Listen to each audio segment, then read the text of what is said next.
அனைவருக்கும் வணக்கம். சற்று முன்பு தமிழக அரசு இன்று முக்கியமான புதிய அறிவிப்புகளை வெளியிட்டுள்ளது. இதுல என்னென்ன அறிவிப்புகள் வெளியாகியுள்ளன என்பதை பற்றி விரிவாக வீடியோல பார்க்க போறோம். வீடியோவை கடைசி வரைக்கும் முழுமையாக பாருங்க. வீடியோக்குள்ள போறதுக்கு முன்னாடி இந்த வீடியோக்கு ஒரு லைக் பட்டனை பிரஸ் பண்ணிக்கோங்க. இப்பதான் இந்த சேனலுக்கு முதல் முறையா வரீங்கன்னா சப்ஸ்கிரைப் பட்டனை பிரஸ் பண்ணிக்கோங்க. கூடவே பெல் ஐகான் பட்டனையும் பிரஸ் பண்ணிக்கோங்க. வாங்க வீடியோக்குள்ள போகலாம். முதலாவது அறிவிப்பாக தமிழகத்தில் ரேஷன் கடைகள் மூலம் அத்தியாவசிய பொருட்கள் வழங்கப்பட்டு வருகின்றன. இந்த நிலையில் ப்ளூடூத் மற்றும் கேபிள் மூலம் தராசுகளை மின்னணு விற்பனை கருவியுடன் இணைத்து சரியான எடை வந்தால் மட்டுமே ரசீது போடப்படுவதால் ஏற்படும் காலதாமதத்தை தடுப்பதற்காக இனிவரும் காலங்களில் ரேஷன் கடைகளுக்கு புதிதாக வாங்கப்படும் தராசுகள் தற்போது சூப்பர் மார்க்கெட்டுகளில் இருக்கும் எடை எந்திரம் போன்று ரசீது வழங்கும் எந்திரத்துடன் கூடிய நவீன தராசுகளாக வாங்க அரசு பரிசீலித்து வருகிறது.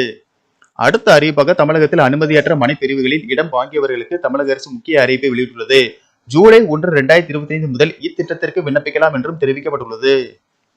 அடுத்த அறிவிப்பாக தமிழக அரசு பணிகளில் பதவி உயர்வு வழங்கும் போது மாற்றுத்திறனாளிகளுக்கு 4% இடஒதுக்கீடு வழங்க உத்தரவிட்டுள்ளது. மாற்றுத்திறனாளிகள் நீண்ட காலமாக இந்த கோரிக்கையை முன்வைத்து வந்த நிலையில் கடந்த 2016 மாற்றுத்திறனாளிகள் உரிமை சட்டத்தின் அடிப்படையில் இத்தகைய முடிவு எடுக்கப்பட்டுள்ளது. இது சம்பந்தமான அரசாணை வெளியிடப்பட்டுள்ளது. அடுத்த அறிவிப்பாக தமிழகம் நோக்கி வீசும் மேற்கு திசை காற்றில் வேக மாறுபாடு நிலவுகிறது.